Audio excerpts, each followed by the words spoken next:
Okay. Yeah.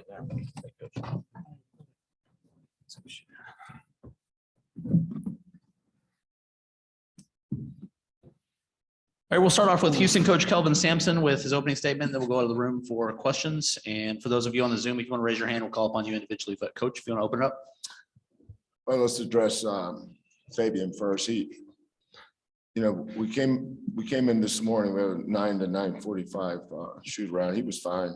We just walked through some stuff. Sometimes you take your morning shoot around just to get your kids out of bed more than anything else.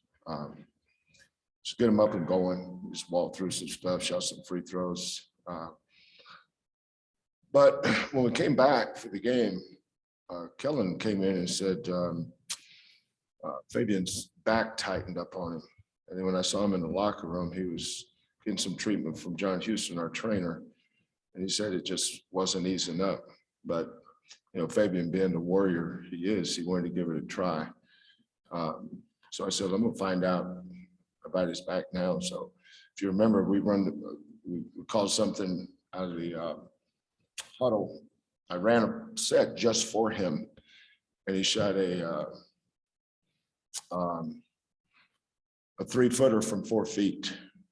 For you that are math challenged, that means he missed it by a foot, an air ball. And that's not fame. I mean, that's his money ball.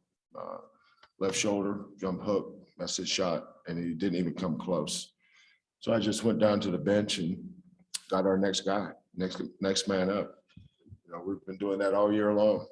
Guys have been going down with injuries, and we're fortunate to have a guy like Jaylen Roberts, who who's worked hard and put himself in a position that he can step in and do that. So, Jaylen replaced Fabe and hit 13 rebounds, 10 points, an assist, and a steal. It's a pretty good day for a left-handed relief pitcher out of the pen. So proud of Jaylen, proud of our team, proud of Kyler especially. Kyler had kind of a tough day yesterday. Today, I just thought he was in total control of his emotions, total control of his game. Kyler works hard. He's a hard worker. One of the things that we tell these kids is because you work hard, you're not guaranteed to succeed. You just have to be patient with your work. It'll pay off, but you got to keep working. You can't let a bad day or a bad shooting night or adversity affect the effort that you put in. That's just the way we operate with things. And so when I see him come in and have make 6 threes today, and I can say the same thing with Ramon. He's struggled shooting the ball this year too. But it's good to see them have a good night because of the effort that they put in. And it's good to see our kids react the way they react to these kids' success too. I mean, it's the great thing about being on a team. That's a team. Everybody pulls for each other. Everybody plays for each other. And, we had a lot of good performances tonight, but Kyler, 8 assists, 1 turnover, 20 points on 13 shots, 2 for 2 from the line, 7 defensive rebounds. Started to be more solid than that. That's an outstanding night from one of your senior leaders. All right, questions inside the room. We'll start front right in the blue. Coach, when Kyler's shooting like that, how does it raise your overall level and what this team can do? Yeah, I think one of the ways our kids get confidence, and I used to tell Quentin Grimes this too, and I think this really helped Quentin, is don't ever worry about missing a shot with us. We missed 33 shots tonight, and we had 17 offensive rebounds. That means we rebounded over 50% of our misses. We scored 30 points tonight on second chance points. It takes a lot of pressure off your shooters. And we told our guys that. Shoot with confidence. If it goes in, cool. If it doesn't, we're going to play second on the boards. Go get it. Josh had 5 offensive boards. Jaylen had 5. Tajay had 2. Sometimes you score 30 points on second chance points, but I think with Kyler, it was just, he was due. He was due, man. Some of his tough shooting nights, he had so many balls go in and out. You know, your target's not the rim. You know, one of the things I learn a lot from other people. You know, Jack Nicklaus used to talk about everybody looks at the back of the golf ball, but Jack Nicklaus picked out a dimple, one dimple. And I tried to apply that same logic to shooting a basketball. So we used to take little pieces of blue tape and put them on the rim. And I told our guys to focus on that little piece of blue tape from different angles. So there's different ways to teach things. But Kyler's when he's shooting well, whether it goes in or not, he's usually on target. He's right where his misses are where they should be. When their misses are where you should be, you're going to have a good shooting night. So, but I think rather than what it did for us, I think everybody was just so happy for him because we all know how hard he's worked. Kelvin, if I could go back on Fabian, is it from what you saw when he left the game and maybe what John said, is it a feel thing now for him, or are you more inclined to maybe rest him knowing that the tournament's right around the corner? Yeah, that's not out of the realm of possibility. Obviously, you know, win or lose tomorrow, things will affect. I think our seed is set. You know, I mean, we are what we are. But I'm gonna see. You know, I haven't really talked in depth with John yet. I asked Kyler. I'm sorry, I said Kyler. I asked Fabian after we just left the locker room. I asked him how it felt, and he said it was still locked up. So it may not be a decision to make. He may not be able to go tomorrow. And if he can't, he can't. I mean, we'll just proceed the best we can. It's not like we haven't dealt with injuries over here. Hey, Kelvin, you started the game down 9-2, and it didn't take you nearly as long as it did yesterday to kind of get the game back in shape for you guys. What did you tell the team in the timeout? Nothing. I think there's a simple explanation for that. We had Fabian on, the guy that was scoring all the points, and we had to get him out so we could play 5-on-5. With him out there, it was 6-on-4. It wasn't his fault, obviously. He was just, I didn't know how bad his back was. You know, players are never going to tell you the truth because they want to play. Coach, I'm fine. Well, no, he wasn't fine. So I had to get him out. But that had a lot to do with the 9-2 lead, was we were playing 6-on-4. But the Baker kid, you know, he played really good yesterday against, what did he play yesterday? Temple. He played really good yesterday against Temple. And he got off to a fantastic start today. He's going to be a good player for him. But the key tonight was for us defensively was limiting cross. And I thought Josh did a good job on him. Reggie came in. Reggie just started. You know, the tide was coming on Reggie's defense. He was pushing up on him too much instead of staying vertical. But you know, I just thought we were solid. You know, Tulane's a good offensive team. They're going to score on just about anybody. And when you play 2 games in 2 days, you just get to the next game. You know, we're a little thin right now, but you know, we've been thin all year. Kyler, how were you able to keep your confidence up? And is that something you get better at over the years? And you know, how'd you sort of approach that? I think just trusting my work and the process I have every day. You know, just getting my shots up and just knowing that I'm a good shooter in my mind and just believing in myself. Kind of like you said when you talk about believing in yourself, but when did you feel it kind of coming today? And then how important was it though to have that kind of game when Fabian was hurt or not? I mean, you always want to step up when your teammates go down, like next man up mentality. And I talked to Fabe before the game. He wasn't feeling good, and he said the team really needed me. So I mean, I felt the emphasis to come out and play hard today. Jaylen, it wasn't too long ago that we spoke to you and you were talking about that next man up, got to always stay ready. Seems to be true with you, you know, every time we talk. What's that like for you to, you know, to know that when it's your turn, when it's your time, you know, that you got to go out there and you guys don't miss a beat. You got to step up.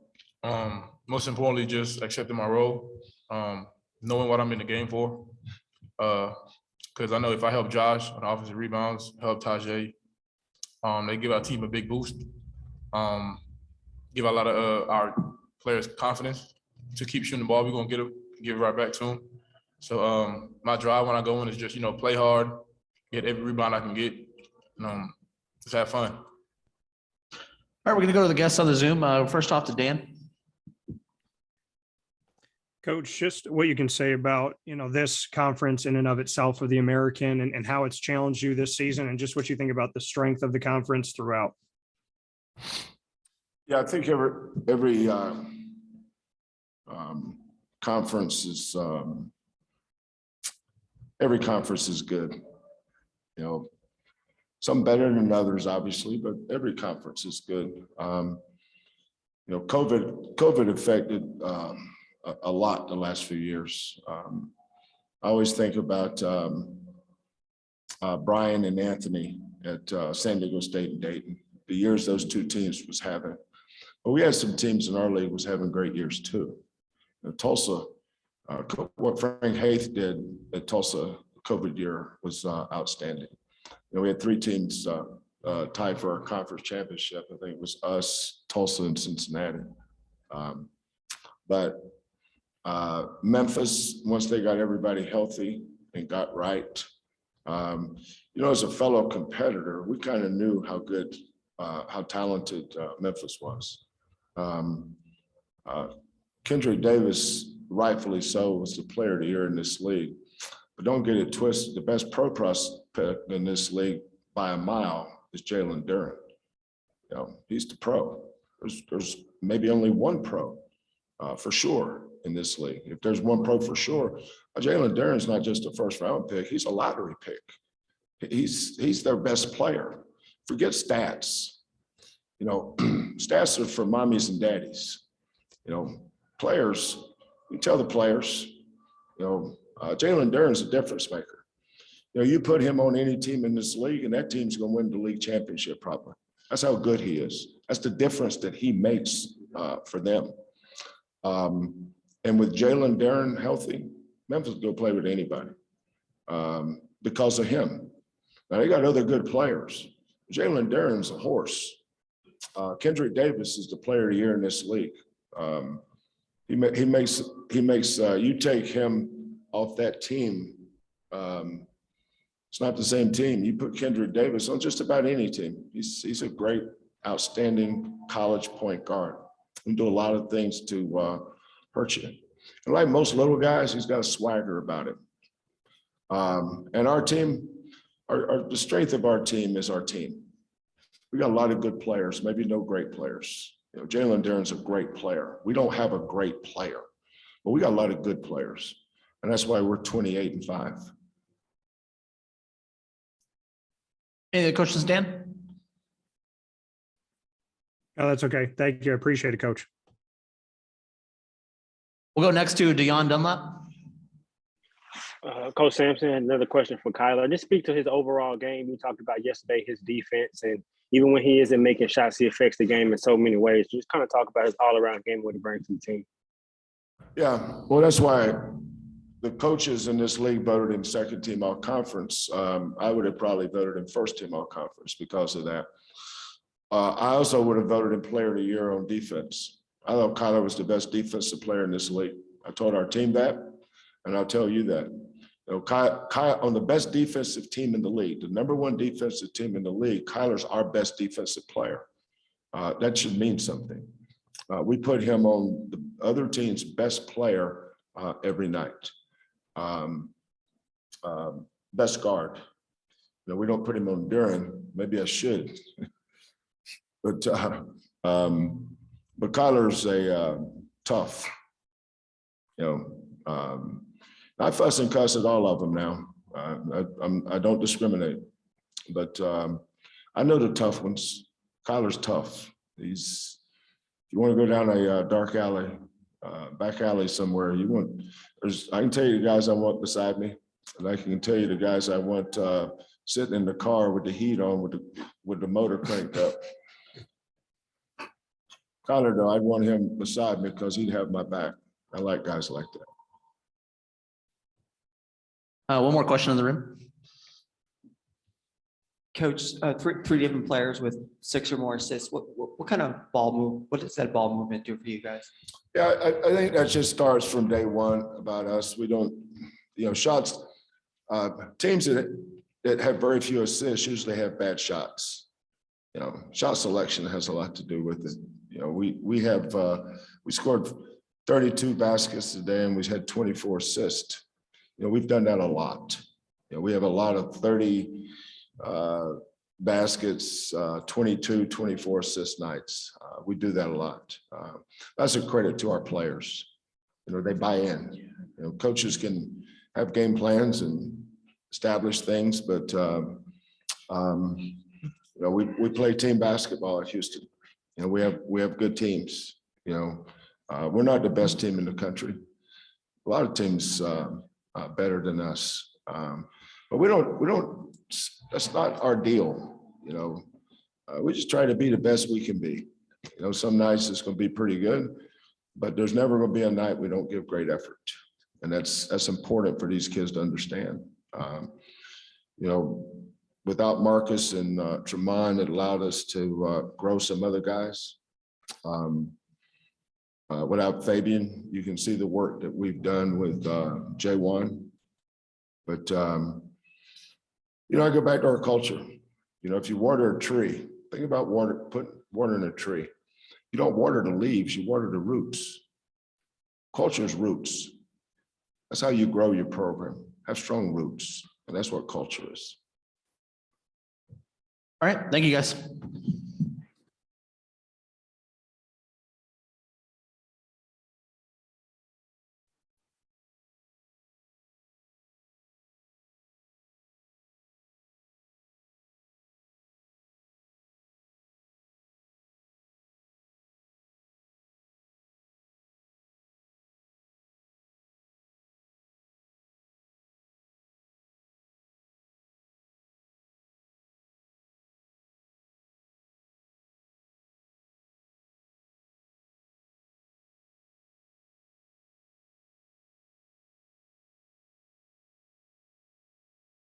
And Jaylen Forbes. We'll open up with the coach's statement and then go questions in the room. For those of you that are on our Zoom, if you want to raise your hand, we'll call upon you individually. But Coach, the floor is yours. Well, first of all, I am extremely proud of these young men in our entire basketball program. As I told them in there, no matter what the outcome, how today turned out, these guys did a lot of great things for Tulane University, and the future is really bright at Tulane. And so I'm just ecstatic to be able to coach this group. And the tough part is that when we took this job, we looked at Houston as a standard because since we've been in this league, they've been dominant. And so, we beat every team in this league except for Houston. And so we want to climb that mountain. And so, and we knew it'd be tough without having all of our guys there today. But I'm proud of this group. I think from a local level and a national level, Tulane's back. I ain't quite sure what that means, but as you just mentioned, he just said, I looked out there and I had 2 sophomores and 3 freshmen on the floor playing against the grown men, and the team that was in the Final Four a year ago. And in my opinion, probably a team that easily should be in the Sweet 16. Houston's really good there. And one of the reasons that I wanted to we don't want to emulate them, but their success has been terrific. And as I talked to Coach Sampson before the game, he made me think about something. He said, hey, when we got in the league and I took the job, we had to go catch some teams, and you always got somebody to catch. And so we'll continue to do that. And as I told him, if I can't catch you, can you go to the Big 12 next year? So that's the best way. We'll take over the Houston spot and move into the Big 12 next year. So again, I can't tell you how much I'm thrilled to be able to coach this group and these group of young men and to have them back next year. All right, questions for the room. If you want to raise your hand, we'll get a microphone over to you and we'll go to the front row. Ron, if someone had told you that you'd be shooting 60% in the first half, their top player would be on the bench, and you guys had a pretty good lead there early, what would you have said? to have that. Yeah, I don't know if it would have surprised me. We've had so many different things happen to us this year. And one of the things that we talked about is consistency. And we knew that we were going to have a chance to win. It wasn't about our start, that could we play this way consistently for 40 minutes, especially without having, your first, one of our better players not play. And so I thought there were 6 possessions where we had wide open shots and we missed them. And I thought that was a difference. We made them, but lately, in the middle of the game when they made their run, we had wide open looks and we didn't make it. And then we missed some key free throws. And we're the best free throw shooting team in the league, one of the top teams in the country, and we missed free throws today. So what that told me is that we were exhausted. We kind of ran out of gas. We ran out of gas. Hey, Coach.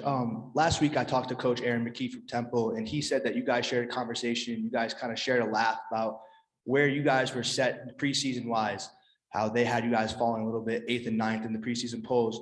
How do you feel like you define the odds this year with this group of men? And how do you feel like this season set up for you moving forward? Well, I think we were picked 10th or 11th or something like that. I don't know. But as I told our guys, we're not defined about what other people think about us. I know I had a good basketball team. We got off to a slow start, and we talked about that just in the locker room. What if we had got to the slow start? We'd be sitting on a bubble, to be honest with you. And so we learned from that. But again, we're going to have a hurricane meeting when we get back, because I didn't know anything about hurricanes. So we're going to go back and have a hurricane meeting because that's part of our life. That's our lifestyle, And so when you don't know that, that's a big deal. And so we all, these guys, think about this. If you had to spend 27 nights with me in Birmingham, Alabama, with your coach, just me, for 27 days without any underwear, how would you feel? That's what these guys had to do. This question's for Jaylen. Jaylen, you went 7 for 14 from the field tonight with 19 points. What was working for you here tonight versus very tough Houston defense? My teammates did a great job of just giving me the ball in places that I'm comfortable with scoring in. So I just try to keep going towards the goal to begin with, and shots were just falling at the beginning.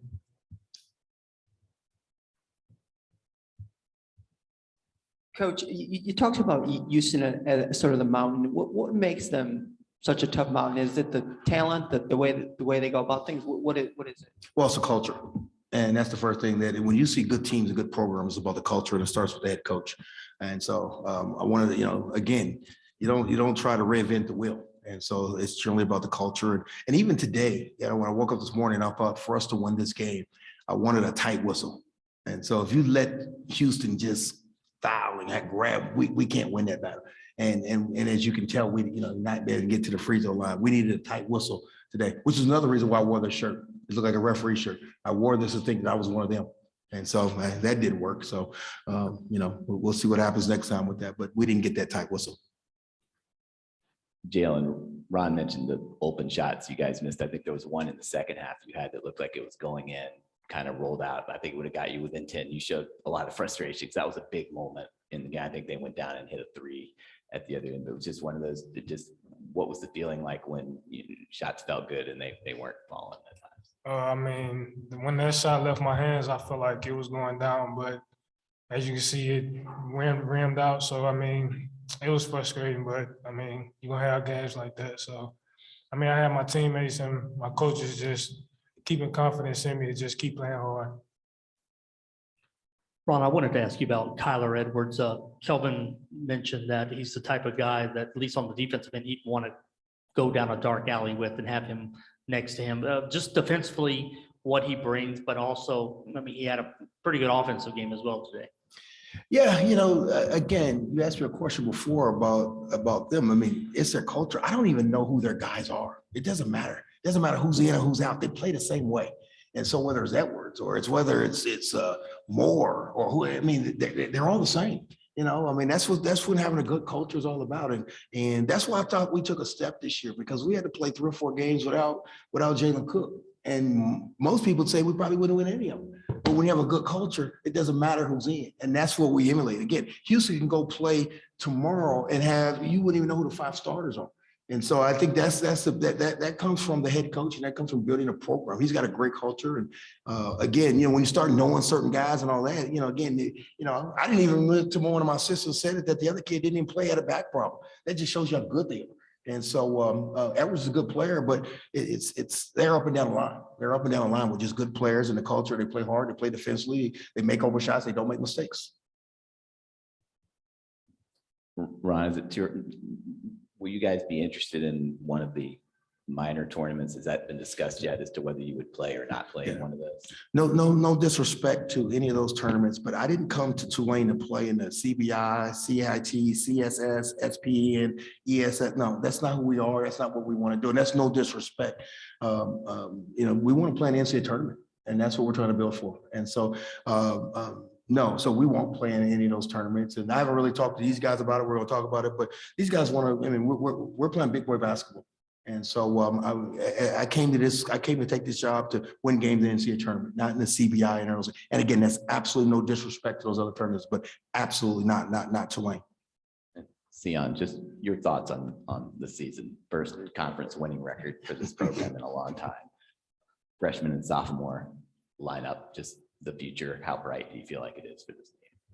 We'll start by saying today definitely hurts. We definitely, like I said, we step into every game expecting to win. So anytime your expectations it doesn't line up that way, it hurts. But overall, the season was a total success. We did a lot of things that people said we couldn't do. We've shown that we're growing as a team and that there's a lot of growth for us left to do.